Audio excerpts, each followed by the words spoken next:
Welcome to another episode of These Are the Aesthetics. I go by the name of Cheech, aka I'm single. Wait, I'm kidding. Wait, who's watching this? Which day are we filming this? Hey, you gotta chill. You have got to chill. Yeah, man. Gary, talk to the people, man. What up? My name is Gary, aka in Gary We Trust, aka I think I just took a visit to the Lord. I just left the bathroom. On the hot seat. Shitty booty ass. Bro, I've been in the bathroom, I think probably 30 minutes, and we only been here for 40. Yeah, you've been shitting the whole time you've been here. I feel like Jordan on the flu game. Smooth. And today, as you can see, we have a special guest. We've been hunting this man down for the last 15 years. 15 years? 15 years, Yeah, bro. And I'm only It was supposed to be 23. season one. Since season one, y'all. Season one, yeah. But book busy, getting flued out every week. It's hard to you get a feel me? celebrity. Yeah. Hold on. You gotta, hey, when you say getting flued out, you gotta drop details. So that term is used for other reasons. No, for business. I'm going to work. Yeah, he's going to work. Business Not get work. only. I want to go to work with this guy. Yeah, but yeah, I'm we're going to work. going to work. We got some work to do. Man. But yeah, man, this is my guy Bonez right there. You could, some people know him as, an owner. Some people know him as a barber. Some people know him as a son. It's just he's all around good guy, man. And one of the best barbers in the fucking game. No cap. You should. Barbers, spokespersons, just Yes, sir. overall talented young man. What celebrity barber? Just add the No, little no, asterisk. hell no. Do not do that, bro. Niggas is pulling up in Rolls Royces to get cuts from So you. what? So what? Classify him as a celebrity. No, hell, Yeah, bro. you're What is it? So what's the standard of being considered It's a celebrity, bro? No, I mean, that term altogether was made up by dudes who, before social media, were lames. Oh yeah, And they got a little bit of hype because they cut hair and they threw, boom, I'm gonna just throw a celebrity. I cut a couple athletes, let me throw a celebrity Oh, barber on there. no. When we say it, we just joke around. Oh, but no. I thought it was a good look when you fucking went to Bahamas to What was cut the- Khaled and Nas. What was the nigga. last place what's the last establishment you walked into and no one knew who you were? Nigga, Popeyes. Shit, ain't nobody know me in Popeyes. I can see Alright. that in the hood. If it's maybe. out here, obviously, like, bro, I've been cutting hair for 13 years out here. So I go a lot of places, a lot of people know me, but You go into the mall, you get stopped by probably once or twice. nah, I was just in the mall yesterday. I ain't seen nobody in there I knew. It was a slow day. Yeah, we'll give him I mean, it was Boynton Mall. Oh, it was Boynton Mall. I was saying it the was flea Boynton Mall. market. I was at the flea. I was at the flea. Niggas really disrespect the board mall. Nah, they I disrespect worked at the themselves, bro. Bro, Boynton Mall used to be the spot back in the day, dog. I used to get all my sneakers from there. Everybody did. You should get your whole fit from there. You should. I still work there. Yeah. Yeah, Boynton Mall. Prayers up for this guy. But how's your mental health? I'll start with you, Gary, and I'll just walk my way back. No, my mental health is getting better now because on my way here, the day was going by good, but for some reason my stomach just said "fuck you," and I had to use the bathroom on my way here. It's all the ass you've been eating. So that was a segue? No, that was So we're gonna do that right now? We gonna wait a little bit. Not yet. All right, we're gonna build it up. All Let's right, ease into cool. I thought we was getting right to that thing. we man. get to the bottom of it. Literally. The bottom. Okay, I see what you did there. But no, I do not eat ass. I do not. I've never ate ass. I have no intention to eat ass. Don't say that. Don't say that out loud, man. Your girl watching this, I'll tell you that. Hey man. Hey. What about you, Bones? How you doing It's not today? something that, what we talking about? How you doing today? My mental health, Your mental health. Bro, on some real shit. It's been a tough past few weeks, just because I overthink things. You know what I'm saying? And it's Same. hard. It's very hard for me to acknowledge like the small victories in life because I'm chasing so many things. So it's hard for me to acknowledge and praise like the moments that I do accomplish something that's meaningful. You know, and that it's to the point where like I get uncomfortable when people give me a compliment. I don't understand how to. Somebody told me you need to learn how to cash in on those compliments. Yeah. I don't know how to do that, but it's because I had to go sit down and speak with my mentor, and it's because I'm afraid of ever going back to how life used to be. Okay. You know what I'm saying? Like that fear of living haircut to haircut, you know, or having to park my dad's truck behind my car so it wouldn't get repoed. Like that's fresh in my mind, you feel me? So I don't ever want to go back to that spot. but I also have to learn how to kind of micromanage the things that I'm trying to do instead of trying to take on everything at once and getting overwhelmed. So I had a rough week last week, but you know, that's where you have a good circle for, so you can reach out and, you know, you don't always have to be the go-to guy. The go-to guy got to have somebody to go to. Yeah, nah, for sure, and it's healthy. I think last week we was just speaking on mental health and we was kind of giving our insight on it. But for me, I didn't even tell Gary this, but you know, on my way earlier to go to my homeboy Maidolf's house, I got stopped, you know, by the cops, allegedly speeding in a you know, school zone. This nigga got some heavy ass feet. You know, to Officer Ortega, nigga, fuck you. Because I'm gonna tell you what he did. This nigga stopped me. I don't want no smoke. This nigga stopped me. Okay. And he said, you know what? I'm gonna do you a favor. First of all, he stopped me. He only asked me for my license. That's how I know this. No registration. No registration, no insurance. Because that's how I knew he was gonna give me the ticket. Because typically, like, you feel me? I've been stopped in the school zone before, and they're like, "Sir, you know, you're in a rush." School zone? Yeah. That's a bag. No, I know. That's a bag. No, but I didn't even. In my mind, to me, it was not even a school. I was just going down on Forest Hill. I was not paying attention. Okay. So I'm partly to blame too. But I'm gonna tell you why this nigga is funny. Because he stopped me, right? And then he didn't ask me for my insurance or my registration. I knew I was fucked right there. And then he came back with the ticket. He said, your ticket should have been $300, but I kind of put it down in the system, so I'm only charging you $156. I'm like, nigga, this is not even up to you. It's up to the state. First of all, the fact that you trying to make it seem like I got a bargain for a place that I wasn't even shopping. Yeah. Like I didn't come here I didn't drive expecting to pay money. Exactly. You're not looking out for me, nigga. That's a fact. And y'all get commission off how many tickets y'all give out. So, bro, great. I remember like one of my homies, he got pulled over by the cops because he was smoking a joint like in his whip and shit. And I guess the cop was fucking bored, bro. He just like he took him out the car and he was like, man, come out the car. And he's like, throw away the blunt. He's like, I ain't throwing away this. I'm on my fucking property, nigga. Yeah. And then like he says, you know what? Put your hands behind your back. And then he says, it's either you throw away this blunt or I'll break your finger right now. And then like he was like, this shit, nigga, break it then, nigga. And then the cop backed away and drove off. He was like, man, you fucking pussy. You just trying to fuck with me. And it's like, that's an extreme. There's some cops where it's just like they just want to literally they just want to fuck up someone's day. And that's because they were probably bullied growing up. They never had any power. Yeah, they want to establish like that fake authority that I kind of like sense, because I'm like, dude, I'm not even bothering you. I apologize for speeding. Mm-hmm. You know, you could have given me a warning. Like, obviously, 2 young black kids in the car, but I get it. Like, you know, he was one of those.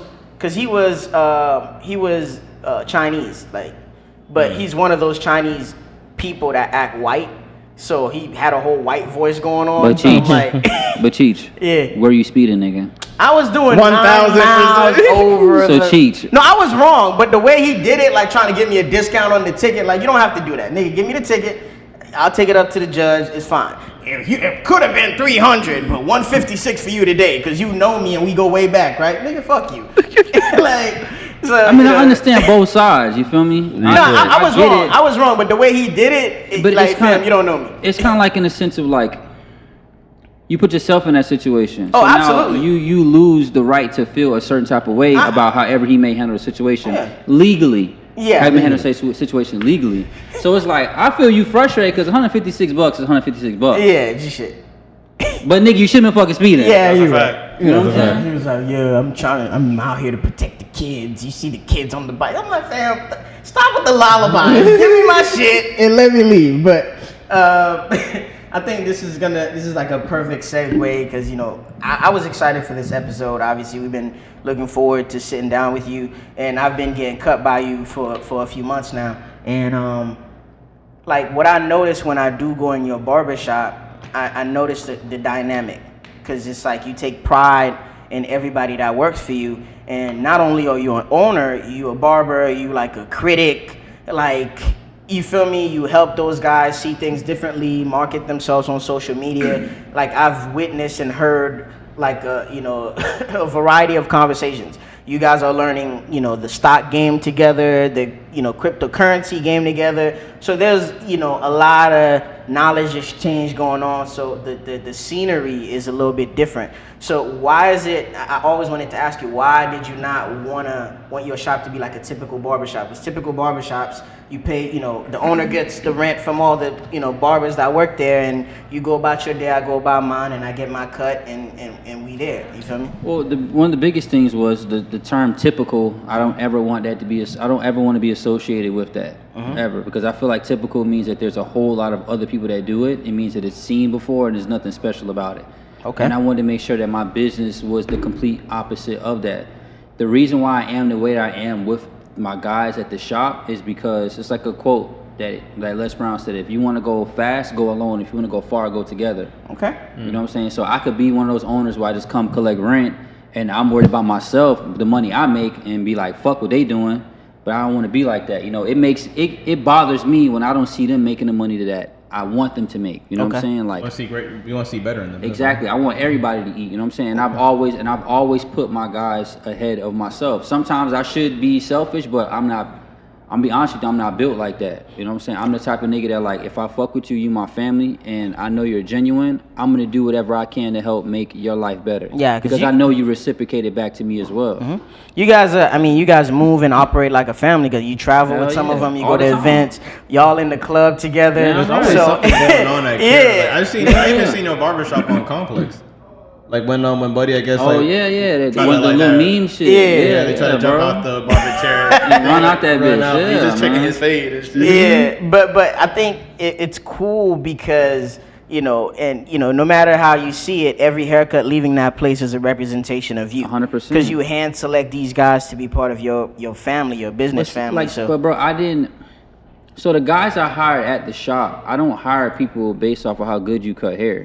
I hire you what type of human being you are. Because I can teach anybody how to cut hair. I get paid to do that. But I can't teach you how to not be a piece of shit. True. It's true. If you're a piece of shit as a human, as a person, I can't change you. That's something that's internal. You know what I'm saying? But I can teach you how to cut hair. So I hired people that I knew would fit the environment of the barbershop. And I didn't want that establishment or that space to just be viewed as somewhere that people come just to get a haircut. You know what I'm saying? Like, I want to pour into people, and I want them to leave feeling better as human beings more so than their haircut. The haircut's like the cherry on top. You know what I'm saying? Like, we have real ass conversations. Yeah, every time. You know what I'm saying? It's not just, Chiefs, what kind of haircut you want? You want to take it lower on the side? Is everything straight? It's never that. Yeah. We talk about real shit, Yeah, and that plays into what the name of the barbershop is. You know what I'm saying? Like, I wanted my place to be a place of healing for my community.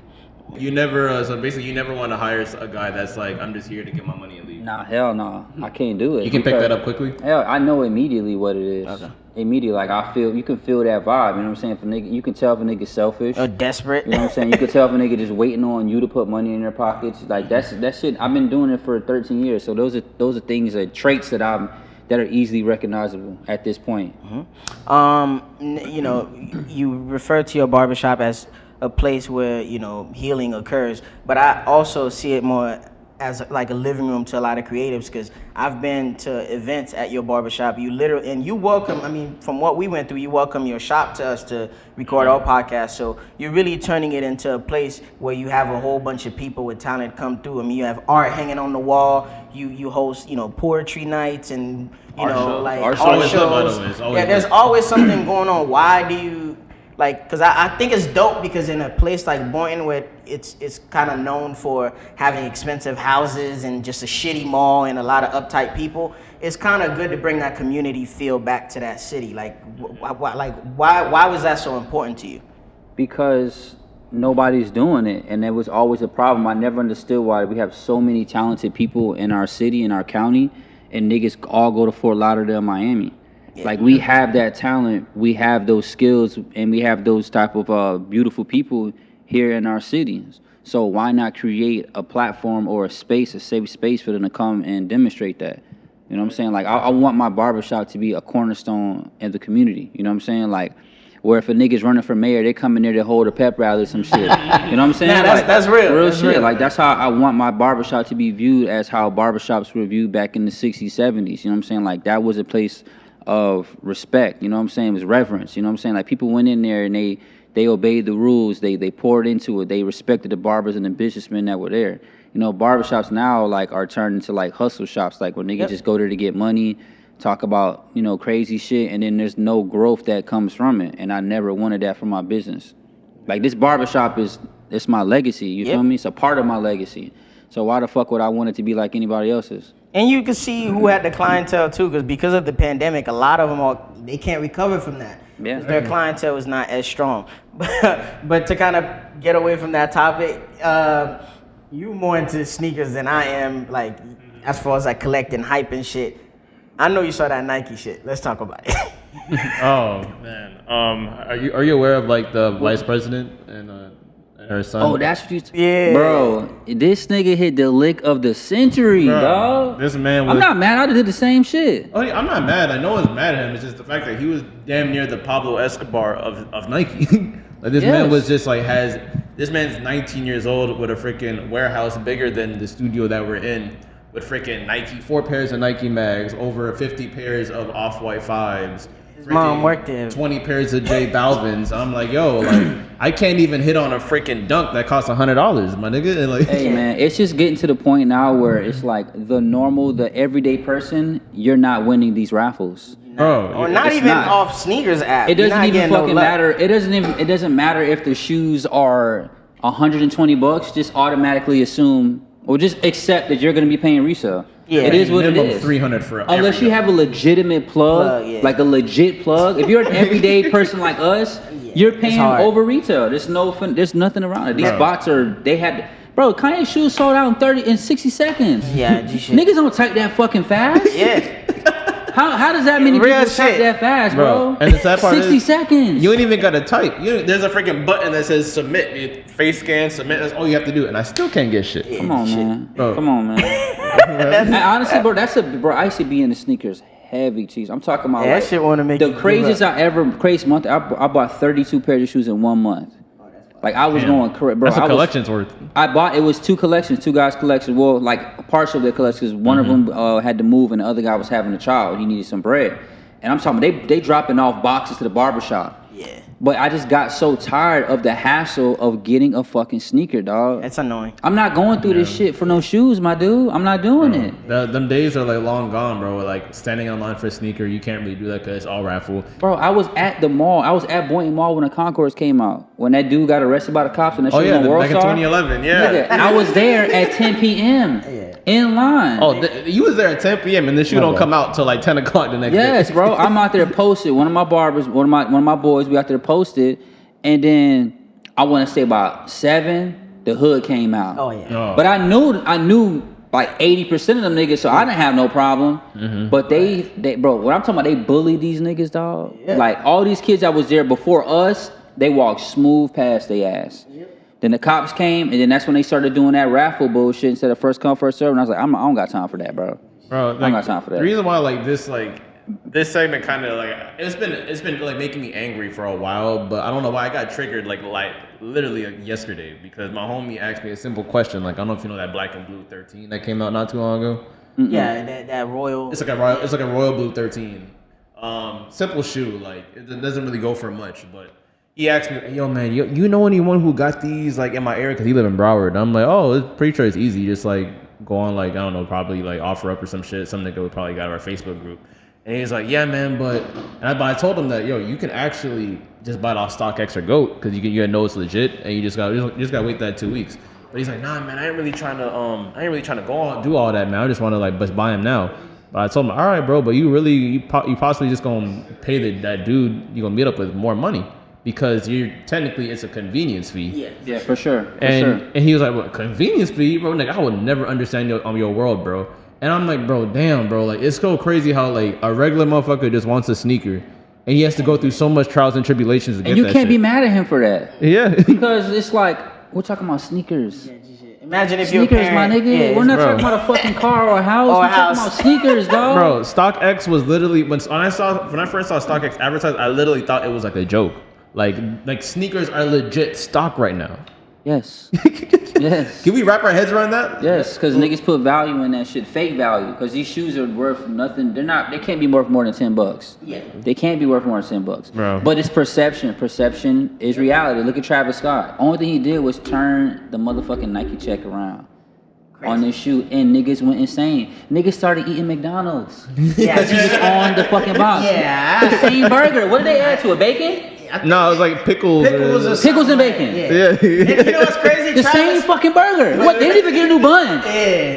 Not You know what's even a full crazy? bag. But Come on. I don't even think Travis eat that shit. But he's gonna get a bag. He's probably gonna He eat one should, from yeah, the of course. fans. We're talking about McDonald's, my nigga. Shit. We're not talking about nowhere like, yo, that's a good restaurant. We're talking about fucking McDonald's. Yep. The Shit. worst food that you can possibly eat. And niggas went crazy. Bro, and How there you- was- they sold out of that shit. Yep. Oh yeah, for sure. Come on, bro. For sure. It's perception. I used to And sell out of that's- buns. Bro, it's true. Like, perfect example we was talking about earlier. The My bun machine mochas. broke. The mochas I got on right now. The value went up in those shoes just because they look like the Travis Scott Yeah. shoes. Oh, that's a fact, That's it.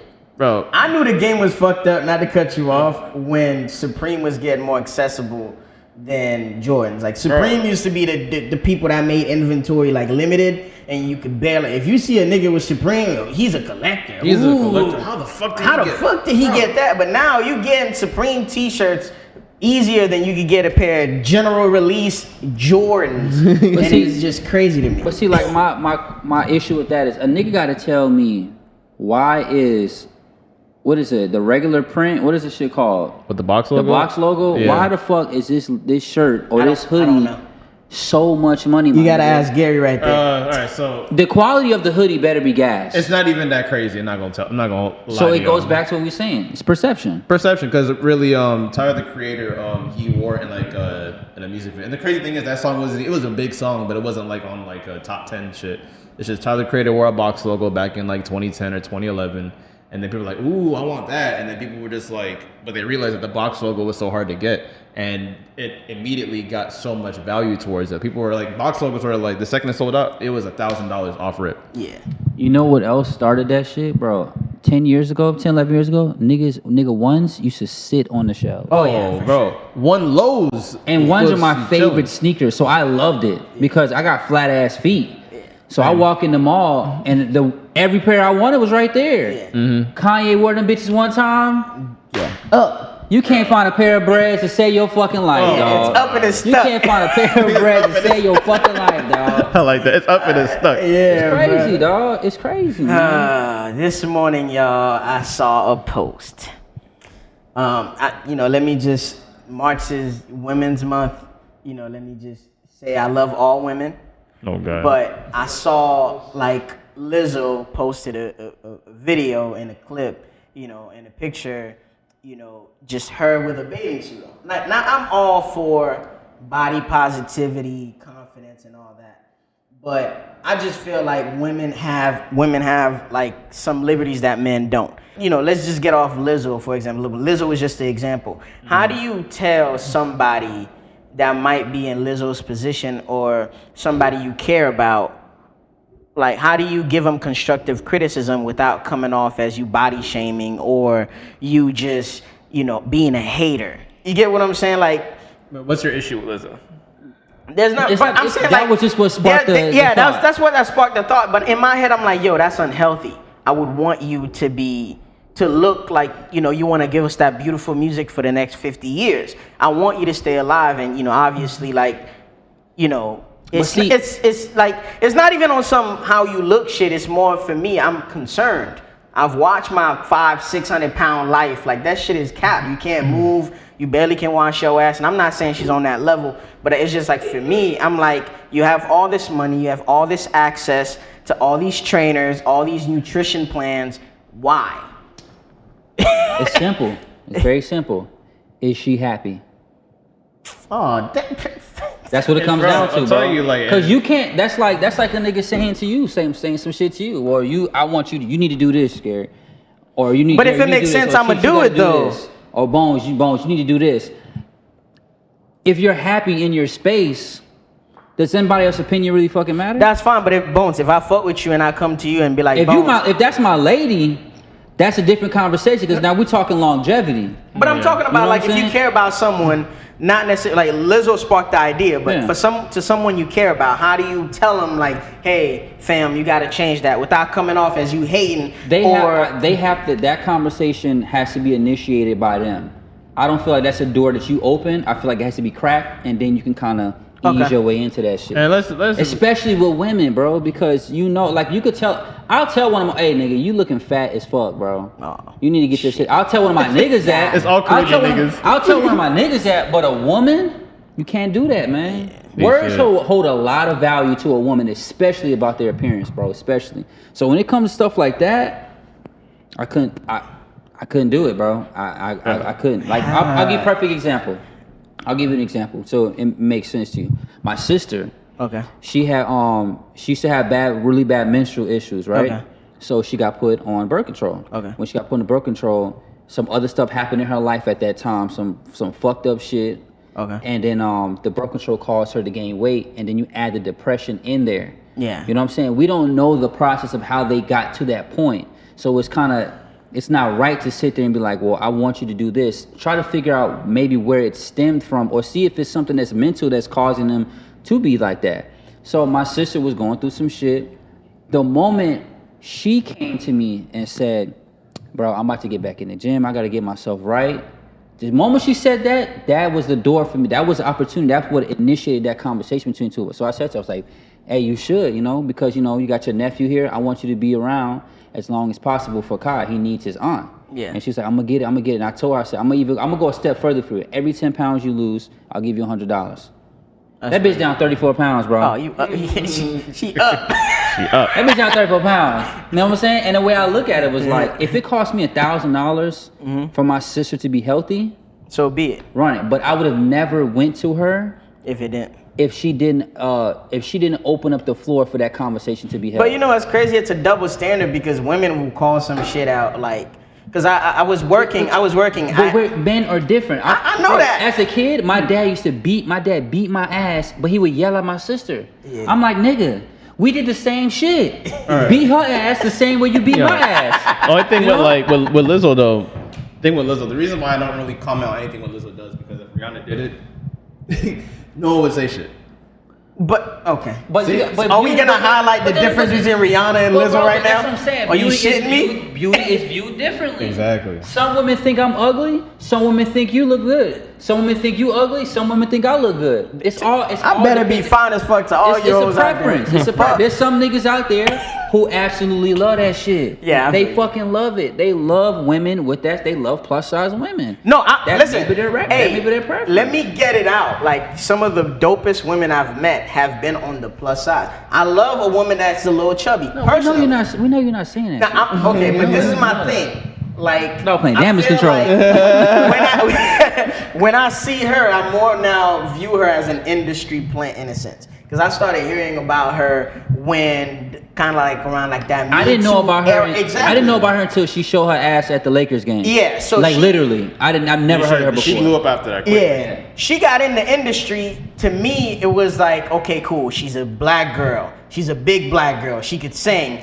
It's like if any label passed on her, if anybody tried her or said anything down, now the whole music industry is gonna be like, oh, we body shaming, da da da da da. But I'm like, that cannot be your marketing tool forever, because even Jennifer Hudson had to lose weight. You know, but that's your consistency is gonna have to show at one point in time. Yeah. So if she is truly talented, Mike, I'm saying that because I've never listened to none of her music, except for the one song that's on the radio, and I don't even know the name of it, or the words. But I recognize the melody. Her consistency it has to show. That's what's gonna further along her career. Cause look at Lil Nas X. He had that one fire ass song. Right. He had that one song, you know what I'm saying, that the world went crazy over. I ain't gonna say it's fire. My son was like cool. I liked it. That song went crazy. I like Panini better personally. I personally like that song better. Your song is on the Hot 100. That shit is hot ass song. For all those weeks straight? No, it was fire. I mean, he broke a whole bunch of records. It's not for me. But look at the stuff that he had to do to stay relevant, though. True. He had to put on Miley Cyrus' dad on the song to keep the numbers going. Then he came out as gay on the national, what is it? I don't know, some shit. The National Pride Day. Yeah. He came out as being gay. Now, if he is gay, that's cool. But, nigga, you announcing it on this day, we know what's going on here. Yeah. You trying to get these numbers up. Hey, my nigga, get your bag. That's cool. But don't ever expect nobody to take you serious. Yeah. I can't take him serious. I'm not gonna say how many niggas you know saying right now, I can't wait for Lil Nas X new album? Let's keep it a buck. How many people you know, bro? I can't wait for that shit to drop. Yeah, waiting for that shit. Alright. Oh man. Oh wait, hold on. I gotta use the bathroom. X, is it okay if I use the bathroom? All right.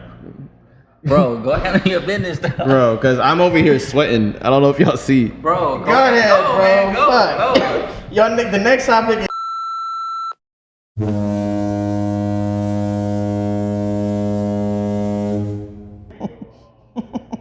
Hey, this nigga just disappeared. They gonna start calling me Trinidad James.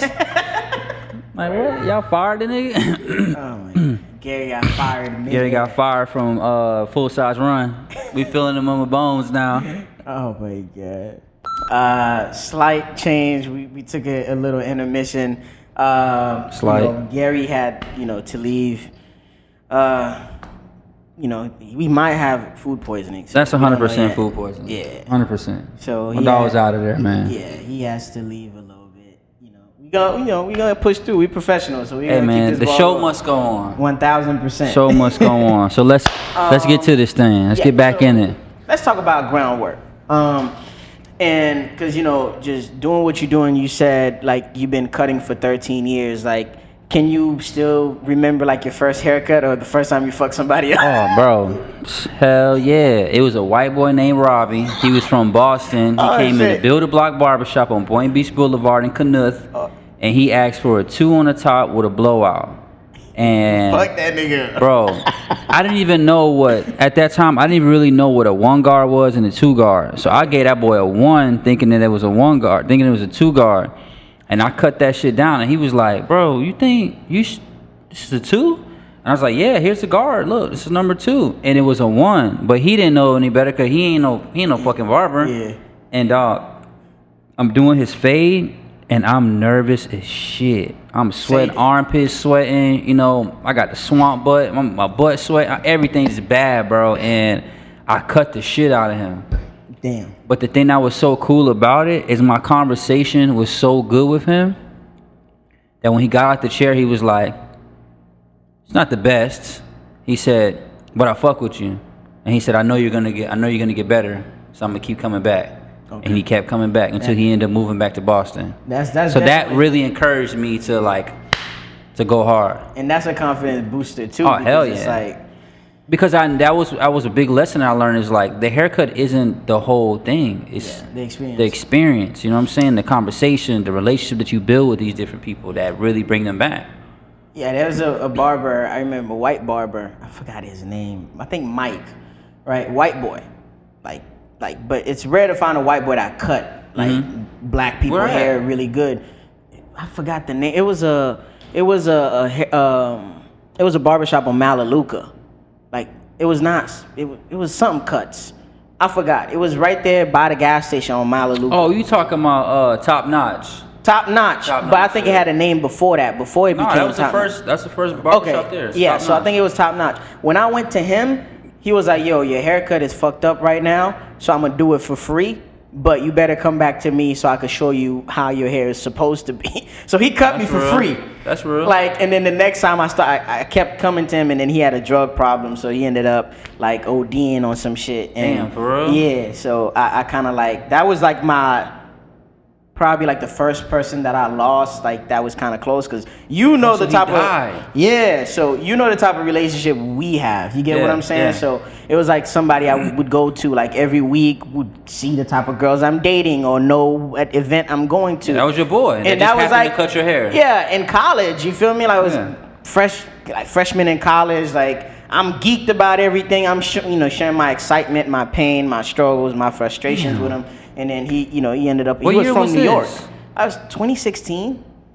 He worked at Top Notch, a white guy named Mike. Yeah, I don't remember. Because he started fucking up there because they saw that he had a substance abuse problem. Then he went to another barbershop by the Walmart on Forest Hill. And he's from New York? He's from New York. He used to be cool with Chanks, the late rapper that passed, that French Montana song. Mm-hmm. So he used to smoke with Chanks. He grew up in the same neighborhood with Chanks in New York. Did he have a nickname? He didn't have a nickname? Nah. Like I still have his number on my phone type shit. Like shit. Damn, crazy. that's crazy. Man. But okay, I like stepping away from that. Have you been paying attention to the media, like the coverage on like the royal family and stuff? I mean, I seen like the clip with Oprah and shit. Yeah, and we was looking at some of the memes earlier. Yeah. But the funniest shit has been looking at the reaction from women on social media from this. Some of them that I seen. Prince Harry left the whole family. He left his family for his wife to make sure they're safe and the security. I'm looking at him like, you're not Meghan. You're not Meghan. You're not princess material. Why are you comparing yourself I hate when to people what do that people shit. are doing that you don't know? For one, we don't know the true dynamics of their ins and outs of that relationship. But it's just, women being women in relationships. You look at one nigga like, girl, he is perfect. You need to be like so and so. This nigga left a whole motherfucking throne to be with his bitch. Cool. What the fuck that got to do with me? And also, you have to have value for me to do that. I was talking to Gary earlier. I said, yo, Beyonce went through a whole cheating scandal and did not go on Instagram once to talk about it. And she had the firepower. She made an album. Hey, nigga, that's worse. That's worse. But I'm saying, like, it's not like girls nowadays, you don't text them back. They go on Instagram. Oh, niggas ain't shit. That's why I'm gonna stay single. That's why You get like a whole book out of them. Hey man, but I'm saying, like, niggas ain't gonna be shit forever. Listen, if I cheat on you, not on some toxic shit. That's it, bro. If I cheat on you and you create like a Grammy nominated album out of it and we stay together and we get twins. Like Adele? Like Adele, you feel me? And we get twins, like I'm up. You feel me? We won together. But it was just like funny shit, bro. Like, it's like we look for social media to look for like a cap, like on what this should be. Like, I don't have Gucci's money. I can't do what Gucci Mane did for his baby mama that he's married to. Yeah. Like, these women that are speaking, what do you represent in that man's life? You get what I'm saying? If you guys are just dating, apparently he saw value in her, and he waited out, and him being with her and being at peace with her was worth more than him being on the throne. And I respect that. That's anything. That could be a nigga whose family don't fuck with his girl. Yeah. You know what I'm saying? We're like, hey, you got a problem with my woman? All right, cool. Fuck you. Yeah. Me and her, we gonna be straight. Yeah. Until you can respect her, we can't have no words. It's the same shit, but it's just that it's magnified because you're in the spotlight and because of the status that they hold. Yeah. You know what I'm saying? I feel like that's the same relatable thing. You know what I'm saying? And that was a quick money bag for Oprah, like money grab. But I mean, really, no, I don't feel like it was a money bag. I feel like that was just something to add to her legacy. True. Because how much money can they really pay Oprah for her it to be worth her time? Yeah. We talking about a billionaire here, my nigga. Yeah. How many billionaires you know are doing interviews? Yeah, that are willing to sit down even for an hour or with people that they have more money than. True. For what? She did that for her legacy. It was fucking genius. Yeah. Add to her resume. That's all it is for her, because she started off as somebody as doing that. You know what I'm saying? As interviewing people. She had her show and shit like that. So her just adding another good name to it it just helps make her legacy that much greater than what it is right now. Okay. Now let me put you on the hot seat real quick. Like, we're gonna get a little personal. All right, so let me just begin by asking: are you in a relationship? Yeah. Okay. Cool. So, what type of guy are you in a relationship? Are you an insecure guy or the jealous type, or how do you go about like? I mean, I used to be, bro. Like when I first met my girl, which my son's mother, when we first started dating, I was extremely insecure, bro. About what? And anything, men, whatever. It was just the insecurity. It was the jealousy was just my insecurities being magnified. Okay. That's what it was, because at that time I didn't have a car, I wasn't in school, I didn't have a job. Nigga, I was texting her off my mama's sidekick. Like, I was down bad at that time. Granted, I was 19, I was still a kid. But I was down bad, and I didn't see the value within myself. So it was like, if I don't see it, how the fuck can she see it? Yeah, and why is she with me? If she can be with that talent where they see the potential, and she can be with this nigga, that nigga, this and the third. So I was always on edge about shit like that. Now I'm not, because I know what I bring to the table, and I know the type of relationship that we have.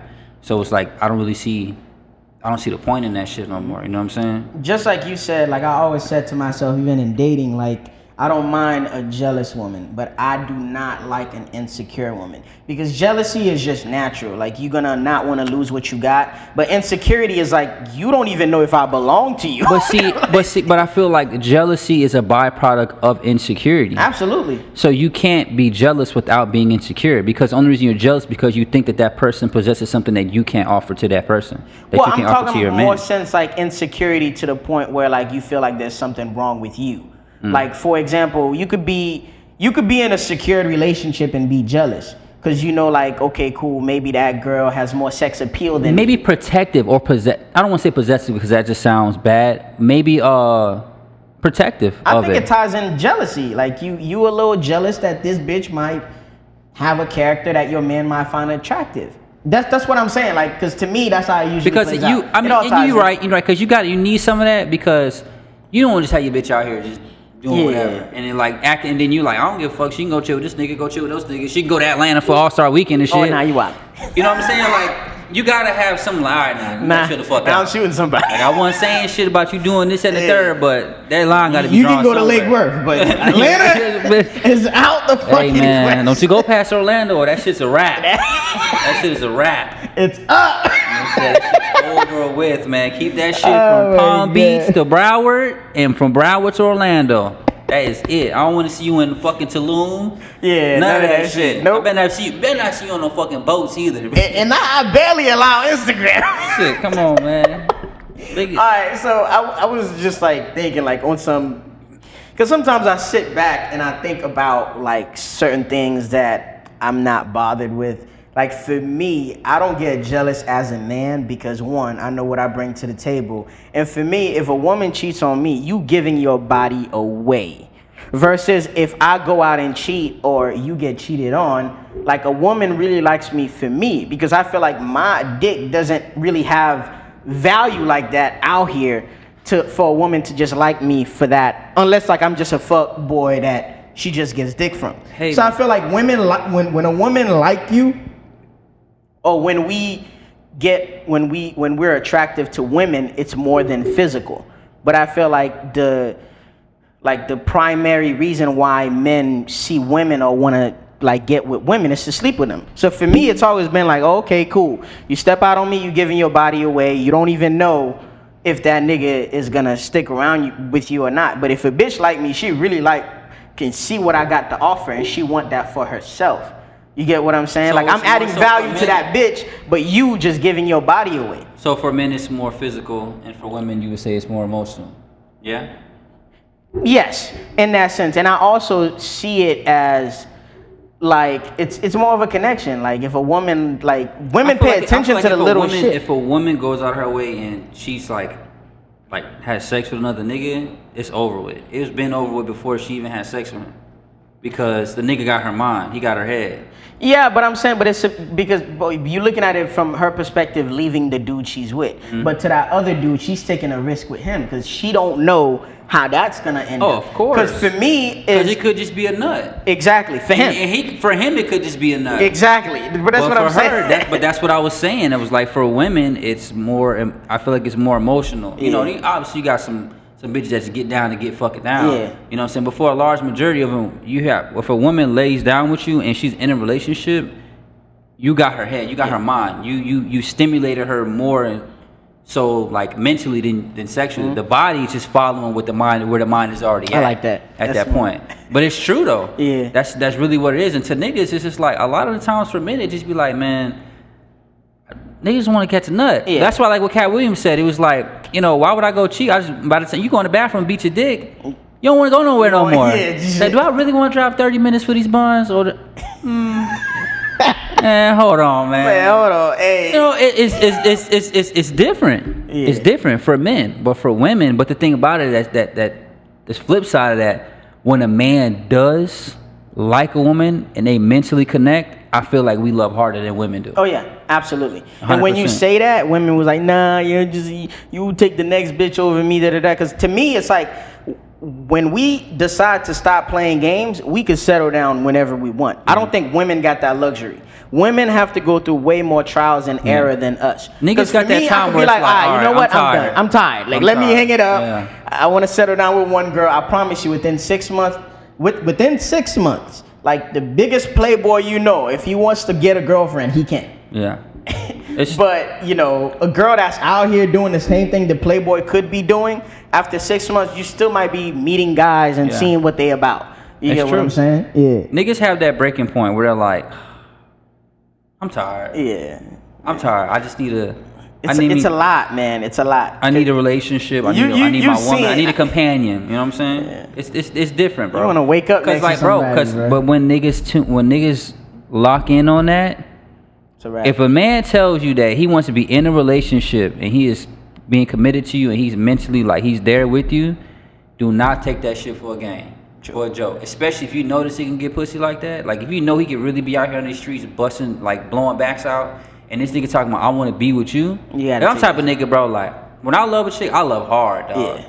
And that's my problem. Like I need to start making bitches start at an F and work their way up to an A. Like I be starting bitches off in high school. Everybody start with an A when you walk into class, and it's your job not to fuck it up. And that fucked me up every time. That's where I'm at. It fucked me up every time. That's where I'm at. And I feel like dating now, like getting into a relationship now, like you can't be me personally, I'm gonna give you something, but you're not gonna get 100% of me off rip. You gotta earn that shit. Because females is like that too. I feel like niggas, we go balls to the wall. We in 100%. And then that's why when men get hurt, like niggas really be fucked up. That's why you hear about niggas killing. And I think we sacrifice more because you get hit on at any point. Like once a man is in love, like it's big, bro. You hear about, oh, he got a dad bod. You never hear mom bod. Like, because when men are committed, they found out they let go, they get comfortable. I'm chilling. Everything revolves around you now. Yeah. Like, you the center of my universe now. You get what I'm saying? Besides God. Mm-hmm. So, yeah, for sure. But we had a hilarious conversation a while back about the dating. Let's get to it. Because I asked you for some man-to-man advice. Let's get to it, First of all, it was late at night. I didn't even think he was going to respond. Come on, man. You my nigga, man. You my nigga. I reached out to you, and I'm like, damn, we had a conversation. You said when you was dating. When I was single. When you was single. Yeah. You know, you never went on dates. Nope. And I'm like, personally, I like dates. But maybe I don't like dates in particular. I like going out. Mm-hmm. And I like having experiences with women. See, I hate having experiences by myself. I have no problem with having experiences or going out. Yeah. I love to go out. Yeah. But you just gonna have to meet me there. Or you could pull up if you want to. Because, bro, finish asking your question now. Yeah, because it's like, I'm like, you said you don't do dates. And I'm like, that fucked me up. Because after I got cut, I went home. I'm looking at my messages, and it's a whole bunch of women that I stepped out with, and we had a good time, But your method, when I tried it, it was effective. Come on, man. Hey, do you mind sharing it with the people? I don't care. Like, go ahead. Okay, go ahead. Bro, I wasn't doing no dates at that time. At that time of my life, I wasn't available for no relationship. Like, it wasn't even on the table. And I kept it a buck from jump. Like, hey, look, this is what I can offer you. This is what I can do. And not even on those car salesman type shit. Like I meet a woman, and she be like 17 bands. Yeah, and they'll ask me like, "What are you looking for?" And I kept it a buck. But what do you usually say if a girl back in the day said, "What are you looking for?" What do you say? Well, bro, just somebody, hey, good company. You know, a good vibe and great conversation. If you want to link up, we can have a drink or whatever. You want to smoke, we can smoke. Whatever, catch a vibe. That's cool. But if I told them I let them know up front, because one thing you ain't gonna do, you ain't gonna call me no finesser. Yeah. I ain't finessing. But the shit is crazy about women is like, I'll tell you I don't want no relationship. Mm-hmm. I let it be known, like, hey, this is the vibe that I'm on right now. I'm not lying to you. So it's like you're a dick if you tell them the truth and then they can't change you and finesse you to being in a relationship. And then if you lie to them, now you're a piece of shit because you lied to them, leading them on, thinking that you wanted a relationship with them. So I keep it a buck up front. Like, hey, look, if you want to pull up, you can pull up. I'll get something to drink. We can smoke. Whatever happens. If I end up knocking you off, I end up knocking you off. If we just end up just chilling, that's cool. But I'm not doing no date, sweetie. I'm not doing that because doing on the date is I'm implying that there's genuine interest with potential to be in a relationship. And if I told you from jump, I don't want a relationship, why am I out here at this date? Yeah, I never saw it like that because to me, it was like dating for me, like, because I saw my parents, that's how my parents described it to me. And this is why that's so important growing up, is I saw it more as you going out to get to know somebody. But with this new day and age of these modern women, like they don't see it like that. They out here finessing too, man. They seen it more like finessing too, man. And you know, I've dealt with situations where I ran into the women that would cap about it, like, oh yeah, I'm out here too, like, you know, I'm fuck these niggas, and as soon as we start consistently like engaging in sexual activities, now you hooked. Now all of a sudden, all your ideologies went out the window. You hooked. Now you in blowing me love. up. Now you in love. I done blew you back out. Yeah. Had a good conversation with you that had content and had substance to it. Now you're in love, and now I'm the bad guy. You the bad guy. Now I'm the bad guy for being honest and telling you what it was up front. You wanted this. Is what you wanted. You wanted some dick. It went down like that. We had good conversation. I don't treat you weird. I don't make you feel like you're being disrespected. It's all respect on every aspect of it. There's no awkward vibes. Everything is cool. I see you out. I speak. But I'm a piece of shit because now I don't want to be with you. Because you don't give them what they want. Come on, man. Even though they changed their mind last minute. Come on, man. Now I'm a piece of shit. Now I'm a dick. And that's why I had that mindset, Cheech. I'm like, bro, I'm not going on no dates. We had this discussion in the shop. I'm not going on no dates, You changed my life bro. with that one, because now, just like you said, there's a key component of the message that you're not highlighting. You said, bro, why would I take something out that I could just get a bottle and just chill at the crib and still...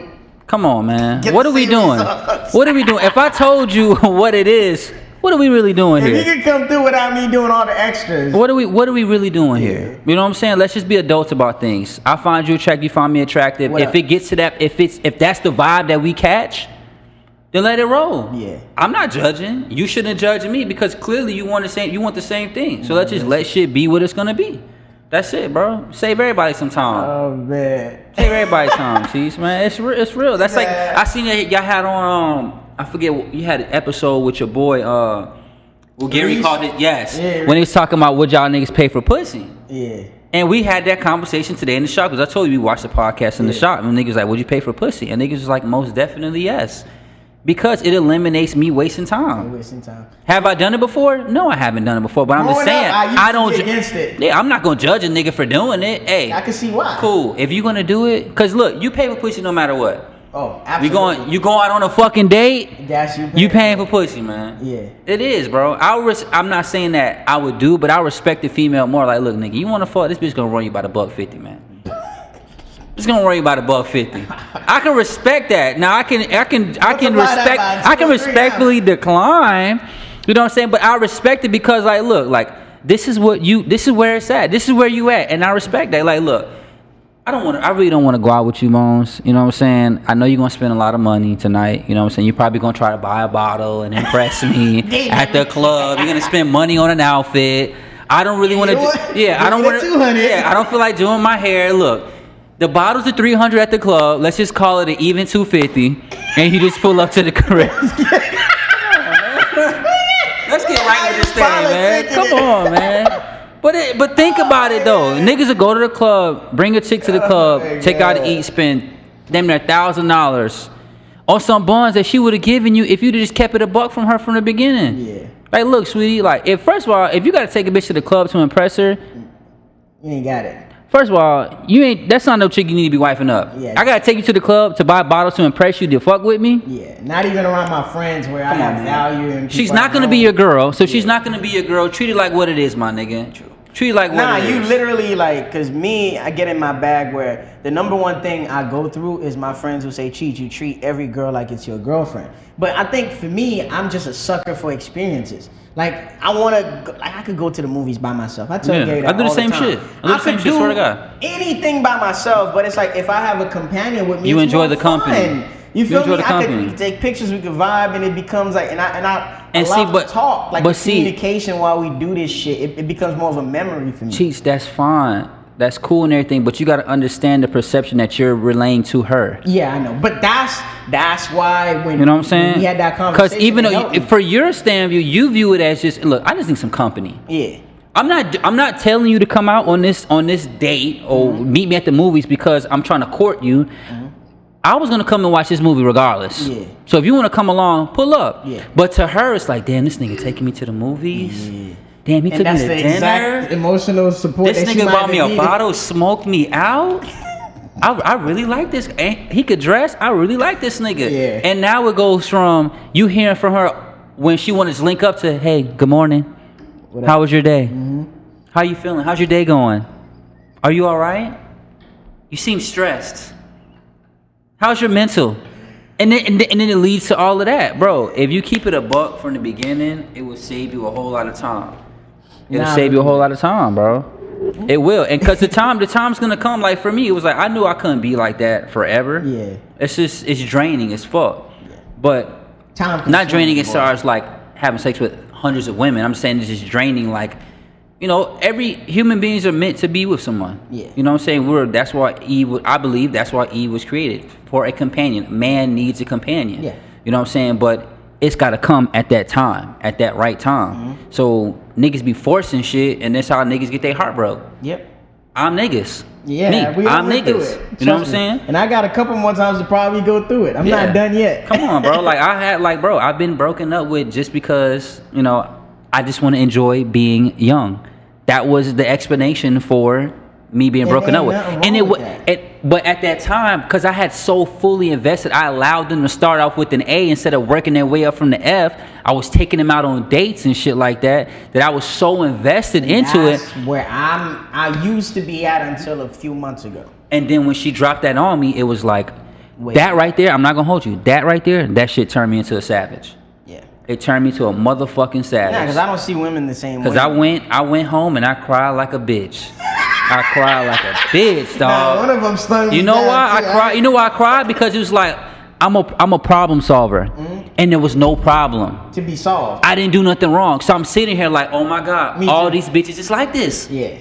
Who's to say that the next chick won't do the same fucking thing? And now you protect yourself from that situation. And cheats. That's what turned me to a fucking savage, dog. And I had my savage time, and then it was like, all right, nigga, like, it's time. Let's hang it up now. Tighten up, bro. Tighten up. All right, this next topic, when I thought about it, I saw it on the media. I know you could relate as a father, right? So there's this chick that's been blowing up named Coi Leray. She has this song called "No More Parties," and she's Benzino's daughter. I don't know Benzino from Love. So I looked her up. That's Benzino. The girl that got the song with feature with Lil Baby, right? The skinny chick. The slim chick, yeah, slim chick. Like blonde hair type shit? Yeah, she changed her. She used to be with Trippie Redd and all that. But the main topic for this whole week, she's been shitting on her dad. And her and Benzino's been going back and forth on social media because she was like, oh, when I just made it, I took my mom out the projects. Like, I'm taking care of my siblings. You didn't do shit for me. I'm like, what are you talking about? Have you ever had a full, like, woman to man conversation with your father? Like, when do us men are no longer responsible for, like, the experiences that our ex, are having? Because it's like, so basically, for me, like, the way I'm looking at it is Benzino and your mother they're not get along. They did not go together anymore. So he's no longer responsible for her. He's responsible for you. So if he's paying child support, that money is for you. Anything that he was doing, it was for you. For all you knew, like, he probably was giving her money for you and you didn't know that because she was shitting on him so much. So I'm like, and on top of that, you're using it as promotion to push your single. For sure. You're destroying your own relationship with your father. It just looks bad because people in the industry is like, yo, you bashing your father like that. Now, if you have a label dispute, you're going to air everything out. You feel me? So is it important for you to kind of establish that? Because I know you went through a phase where... That's why it's so important for parents who are co-parenting to understand that whatever issues you got, that shit... It's very, very important that y'all handle it because the person that loses, the person that loses in this situation is the child. Yep. And who knows what her mother was telling her all her life about her father or the perception that she made of him?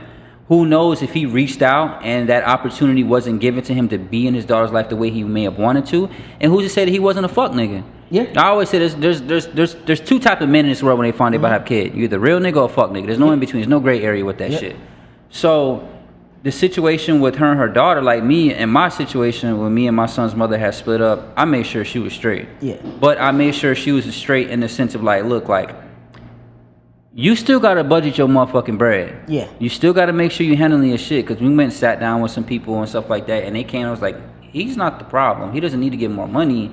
You just gotta handle things on your end, on your finances. And when she came with her system, she was straight after that. Like, bro, I was paying $1,200 a month for my son. And that's more than that wasn't child support. Yeah, that's just you just. That was just me on some shit like, this is my son, and I was paying for his daycare. His daycare was $1,200 a month, and I was like, I'm gonna have him in the best possible fucking school that he can be in, no matter what's going on with me and his mother. But if she needed money for the house to eat, I'm sending motherfucking money, or I would bring food. Yeah. You know what I'm saying? But I feel like that's your responsibility as a man. Yeah. Some niggas view money differently. You know what I'm saying? I don't view money other than what it is, a fucking piece of paper. Yeah, I view life to me is relationships and memories. Yep. You know what I'm saying? My relationship with my daughter and with my son's with my daughter's mother is more important to me than my fucking money, because my daughter is example, the byproduct of my legacy. Yep. So if you're shitting on her mother, essentially you're shitting on your daughter as well. Now, granted, we don't know the ins and outs of it, but me personally, if I'm straight, if I'm doing good, and my baby mom and she's on her dick like homeless, like project shit, that's not gonna happen.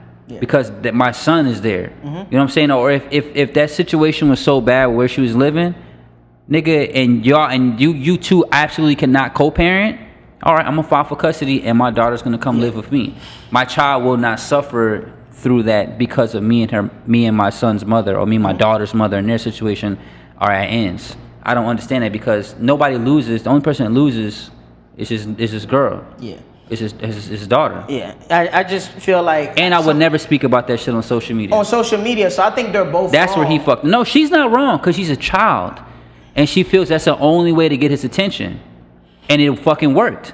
I mean, it worked, but at the same time, I would love for her to understand why he wasn't in her life, because a lot of times during these type of disputes, we get the bad end of the stick. Because it's like, and I know some men personally that try to be in their kids' lives. As do I. You get what I'm saying? But the baby mama just bitter so much because she want to be with them, or just angry. You get what I'm saying? Or even if he cheated on cheating is the reason why they broke up. So it becomes this big thing where it's like, now I never have a chance to have a good relationship with my daughter because of that ultimatum. Yeah. You get what I'm saying? So yeah, that's just it's crazy to me. But it's a touchy subject, but I feel like she handled it the best way she saw fit, based on how she was raised, or the example that she had, which may have been her mother, because her mother's clearly broken or hurt or damaged from that relationship that they had in the past. But as a man and as a father, I would have never responded on social media. I would have pulled up to the crib. Yeah, you're gonna have me and my daughter. We're gonna have a conversation, father to daughter. This has nothing to do with nobody's fucking business. Nobody's business. And if your mama hurting, here, take care. That's some bread for your mom. Yeah. Or if you want to come with me, here's the opportunity to do so. Because you're grown now, you can make your own decision. But for him to respond to her on social media, I feel like that was I feel it was immature. Yeah, hurt people. Same cycle. But man, hey, thank you for coming through and chopping it up. Always. Like, we had an amazing conversation.